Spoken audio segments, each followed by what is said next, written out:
If you're still holding on to these 6 things, you're blocking your own awakening. Most people spend their entire lives trapped by them, without even knowing it. Let me show you what's really keeping you stuck.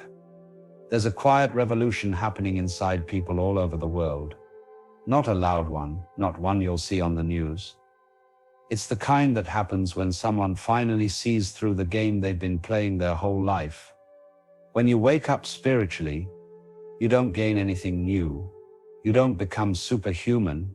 You don't unlock secret powers. What actually happens is you start letting go. You drop the weight you've been carrying. And that weight, most of us don't even realize we're carrying it. Today we're going to talk about 6 specific things that spiritually awakened people release. Not because they're trying to be holy or perfect, but because holding on to them just doesn't make sense anymore. Here's the thing most people don't get about spiritual awakening. We think it's about adding more to our lives, more meditation, more practices, more rituals, more knowledge. We pile it on, thinking that's the path. But the real transformation happens in reverse. It's about subtraction, not addition. Think about it. Right now, you're probably carrying beliefs you didn't choose, fears that aren't even yours, identities you built to please other people, stories about who you are that were written by someone else. And all of this, it's exhausting. It's like walking through life wearing a suit of armor that doesn't fit. You think it's protecting you, but really it's just making every step harder. The awakened person isn't special because they learned something nobody else knows. They're free because they unlearned the lies everyone believed. The need to be right. Let me ask you something. When was the last time you were in an argument and you knew deep down that maybe you were wrong, but you kept pushing anyway? We've all been there. We dig our heels in. We raise our voices. We bring up old points, not because we care about the truth, but because we care about being right. This need to be right is one of the first things that falls away when you wake up. And it's not because you suddenly become a pushover who agrees with everything. It's because you realize something simple. Being right doesn't actually give you anything worth having. Think about the last time you won an argument, really won it. The other person admitted you were right. How did you feel? Maybe satisfied for a moment, maybe a little superior. Now think about what it cost. Maybe a relationship got damaged. Maybe someone walked away feeling small. Maybe you spent hours of your life defending a position that in the grand scheme of things doesn't even matter. The awakened person sees through this game. They understand that clinging to rightness is just the ego trying to survive. Your ego needs to be right because it thinks that's how it proves it exists. If you're wrong, maybe you're worthless. If you're wrong, maybe you don't matter. So the ego fights, it fights hard. But when you wake up, you see that your worth has nothing to do with being right or wrong. You exist. That's enough. You don't need to defend yourself against reality. Here's what happens when you let this go. Conversations become easier. You can actually hear what people are saying instead of just waiting for your turn to talk. You can change your mind without feeling like you lost something. You can say, I don't know, without shame. And the crazy thing, people trust you more. Because everyone is so tired of people who need to be right all the time. When you show up without that need, you become someone people actually want to talk to. The obsession with control. We love control. We think if we could just control everything, we'd finally be happy. If we could control our environment, our relationships, our bodies, our futures, then we'd finally relax. So we spend enormous amounts of energy trying to manage reality. We make plans. We build systems. We try to predict every outcome. We attempt to force life to go the way we think it should go. And then life laughs. Life does what it always does. It surprises us. It throws curveballs. It takes left turns we never saw coming. And we suffer. We suffer not because life isn't following our plan, but because we believed we could make it follow our plan in the first place. When you wake up spiritually, you start to see control for what it really is. an illusion, a game we play to feel safe. Look at your breath right now. You're not controlling it. It's just happening. Your heart is beating without your permission. Your food is digesting without your input. Cells are dying and being born inside you right now, and you have no say in it. The sun came up this morning without asking you. The earth is spinning through space, and you're just along for the ride. Most of life is beyond our control, always has been, always will be. The awakened person doesn't fight this. They don't collapse into helplessness either. They find something more interesting than control. They find participation. Instead of trying to control the river, they learn to swim. Instead of demanding that life go a certain way, they get curious about where it's actually going. This doesn't mean you become passive. You still make choices. You still take action. You still have preferences. But there's no more desperate clutching, no more white-knuckle grip on outcomes. You do what you can do, and then you let go. You plant seeds, but you don't stand over them every second demanding they grow faster. You trust the process. Not because you're naive, but because you've seen that your anxiety doesn't actually help anything grow. The relief that comes with this is enormous. Imagine how much energy you'd have if you stopped trying to control things that were never yours to control in the first place. All that energy becomes available for something else, for creativity, for love, for actually living instead of managing. The story's about who you are. You have a story about who you are. Everyone does.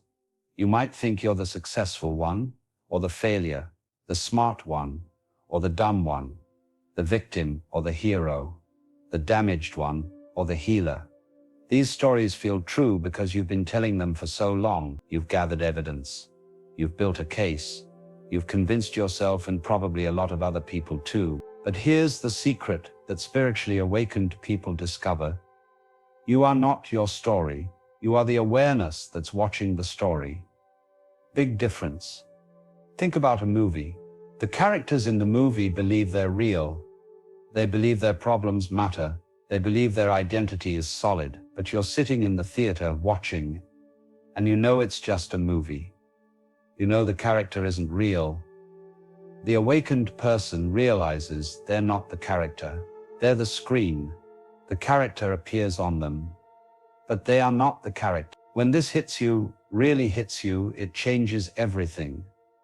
All those stories you've been carrying about who you are start to feel heavy and unnecessary.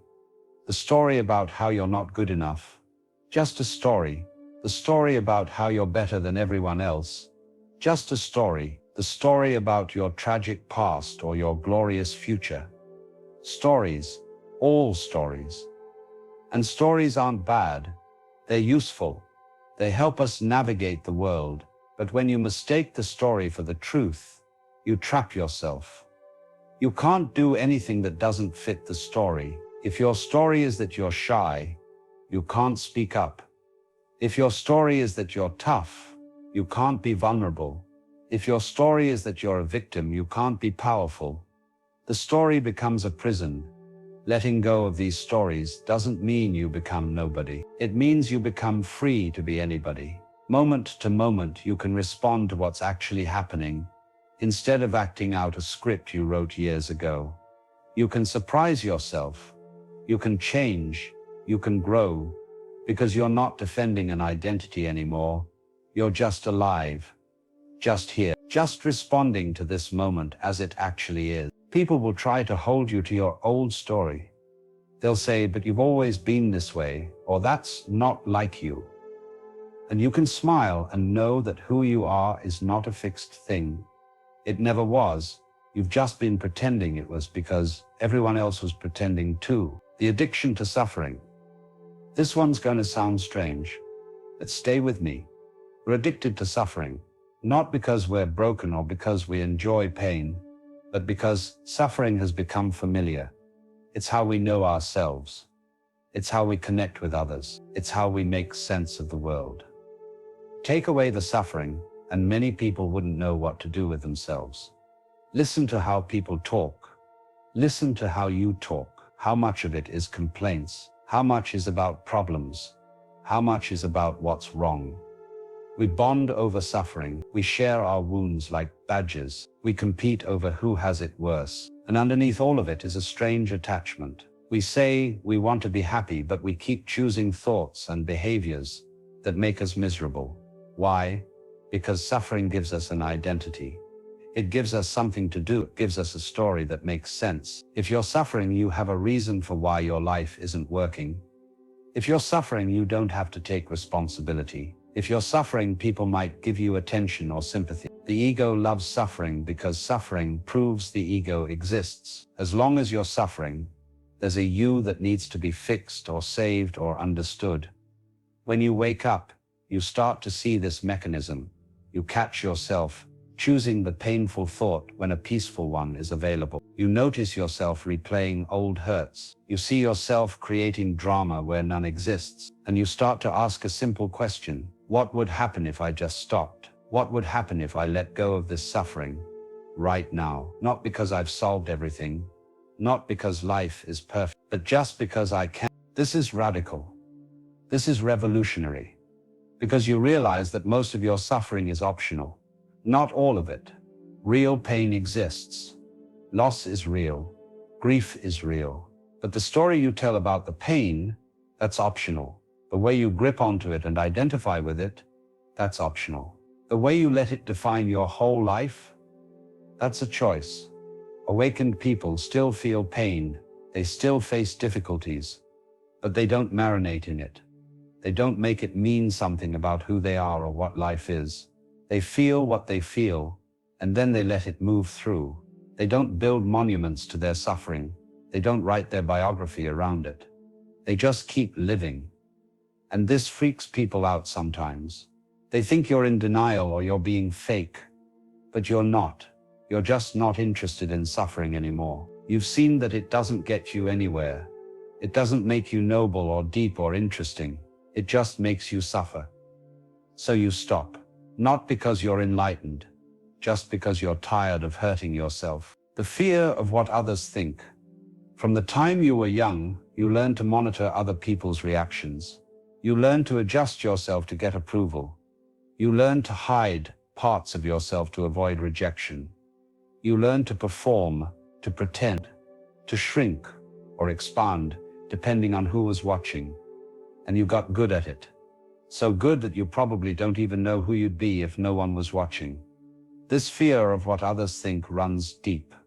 It influences everything. What you wear, what you say, what you do for a living, who you love, what you believe, how you spend your time. You're constantly calculating. Will this make them like me? Will this make them respect me? Will this make them think I'm smart or successful or attractive or good? It's exhausting, and it's a trap. Because no matter what you do, someone will judge you. Someone will disapprove. Someone will think you're too much or not enough. You could twist yourself into knots trying to please everyone, and you'd still fail, because people's opinions are about them, not you. They're projecting their own stuff, their own fears, their own beliefs, their own limitations. When you wake up spiritually, something shifts. You realize that other people's opinions are just thoughts in their heads. That's all, thoughts. And thoughts aren't reality. Someone thinking you're a failure doesn't make you a failure. Someone thinking you're amazing doesn't make you amazing. It's all just noise, mental chatter, and you don't have to organize your life around it. This doesn't mean you become rude or inconsiderate. It doesn't mean you stop caring about people. It means you stop betraying yourself to manage their perceptions. You start showing up as you actually are, not as you think they want you to be. And yes, some people won't like it. Some people will be uncomfortable. Some people will fall away. But the ones who stay will be there for the real you, not the performance. And that's worth everything. The freedom that comes with this is almost unbelievable. Imagine living your life based on what actually feels true to you instead of what you think will get approval. Imagine saying what you really think. Imagine pursuing what you actually want. Imagine being weird or boring or unconventional without apologizing for it. That's available right now. The only thing stopping you is this fear. And the fear is just a thought. You can let it be there and still act differently. The illusion of separation, this is the deepest one. The one that underlies all the others. It's the belief that you are separate, separate from other people, separate from life, separate from the universe. You experience yourself as a little island, an isolated self trapped inside a body, looking out at a world that's foreign and potentially threatening. This feeling is so basic, so fundamental, that you probably never question it. Of course I'm separate. Of course there's me, and then there's everything else. But what if that's not true? What if that sense of separation is the primary illusion? What if you're not separate at all, but you've been taught to experience yourself that way? Think about it. From the moment you were born, everyone treated you as a separate thing. They gave you a name. They pointed at you and said, "That's you," and pointed at everything else and said, "That's not you." They taught you where you end and where the world begins. They taught you to defend your boundaries, to protect yourself, to compete for resources, to see others as potential threats or allies, but always as separate from you. Look closely at your actual experience. Right now, where do you end and the world begin? You might say at your skin, but your skin is constantly exchanging molecules with the air. You're breathing in the world and breathing out yourself. The food you ate yesterday is becoming you today. The cells that make up your body right now weren't there 7 years ago. The you from yesterday is already gone, replaced by new cells, new thoughts, new experience. So where is this permanent, separate self you think you are? Your thoughts aren't yours either. They're made of language you didn't invent, concepts you learned from others, ideas that floated through culture and landed in your mind. Right now, as you hear these words, where are they happening? Are they in this script? Are they in your mind? Where does the boundary exist? The truth is, there is no clear line. It's all flowing together. Information moving through systems, energy transforming from one form to another. When you trace anything back far enough, the boundaries disappear. The oxygen you're breathing was created by trees. Those trees grew from soil made of decomposed life.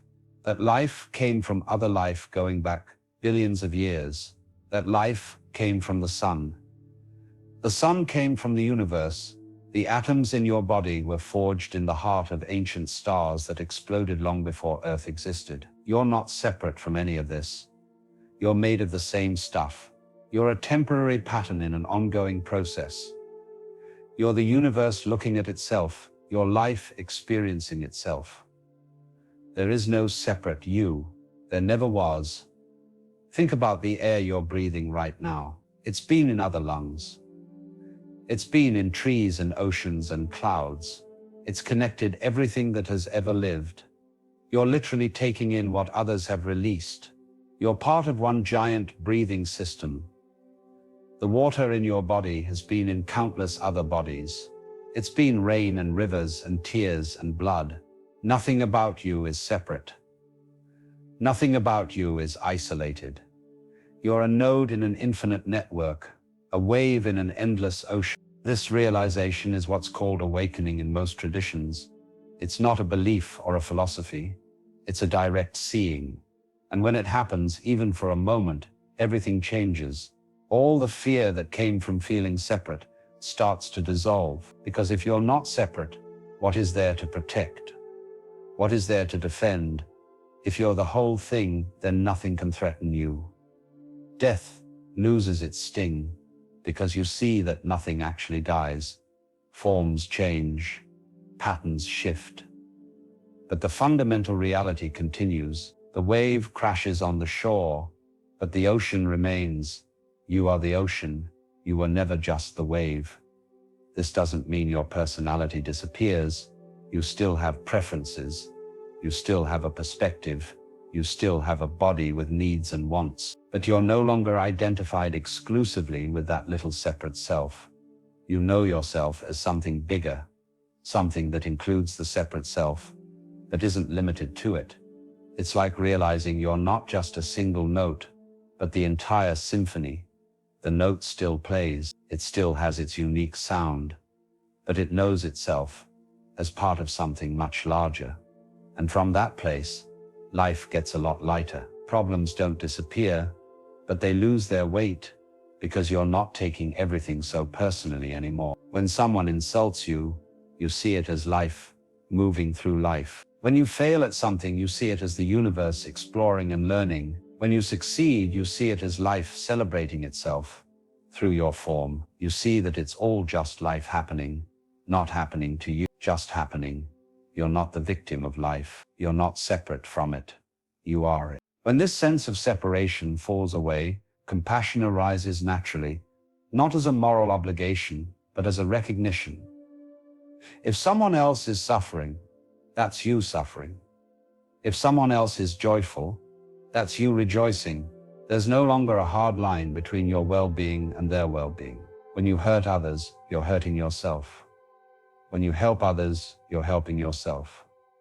Not in some abstract karmic way, but in a very real, very direct way, because there is no other. There's just this one life, this one consciousness, experiencing itself through infinite forms. So you naturally want to reduce suffering and increase joy, not because you're trying to be good, but because it's all one movement. Harming another doesn't make sense anymore. It's like your left hand attacking your right hand. Why would you do that? You're all part of the same body, the same system, the same unfolding reality. This is the deepest letting go of the separate self. And it's not something you do once and then you're done. It's not like you have one big realization and then you're permanently awakened forever. It's something that deepens over time. You have moments of seeing it clearly, and then you forget again. You contract back into separation, and then you relax back into unity, back and forth, over and over. Like breathing, contraction and expansion, forgetting and remembering. But over time, the unity becomes more familiar than the separation. It becomes your ground, your home. You still experience yourself as an individual, but you know that's not the whole story. You know that underneath the appearance of separation, there's a deeper connection, a deeper reality, and that reality is what you actually are. Not the small, separate self that was born and will die, but the vast, aware presence that has always been here and will always be here. The consciousness that looks through all eyes, the life that beats all hearts. That's what you are. That's what you've always been. You just forgot for a while, and then now you're starting to remember. Here's what nobody tells you about letting go. You don't let go by trying to let go. That's just more control. That's just more ego. The ego can't let go of the ego. It's like trying to lift yourself up by your own hair. What actually happens is you see through these things. You see that the need to be right doesn't give you what you thought it would. You see that control is exhausting and doesn't work. You see that your stories are just stories. You see that suffering is optional. You see that other people's opinions are just thoughts. You see that separation is an illusion. And in the seeing, the grip loosens, not because you forced it, but because holding on stops making sense. It's like holding your breath. You can do it for a while, but eventually you have to let go. Not because someone told you to, but because your body knows better. The same thing happens with these psychological holdings. Eventually awareness shows you that you don't need them, and they drop naturally, effortlessly, like leaves falling from a tree. So these are the 6 things spiritually awakened people let go. The need to be right, the obsession with control, the stories about who they are, the addiction to suffering, the fear of what others think, and the illusion of separation. You don't have to let go of all of them at once.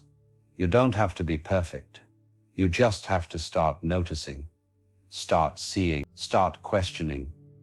Are these things actually serving you? Are they bringing you peace? Are they making your life better? Or are they just habits? Patterns you inherited, weights you've been carrying because you didn't know you could put them down. You can put them down right now, not by forcing anything, just by seeing clearly. And in that clear seeing, freedom is already here. It was always here. You were just too busy holding on to notice. If this shifted something in you, subscribe so you don't miss what's coming next.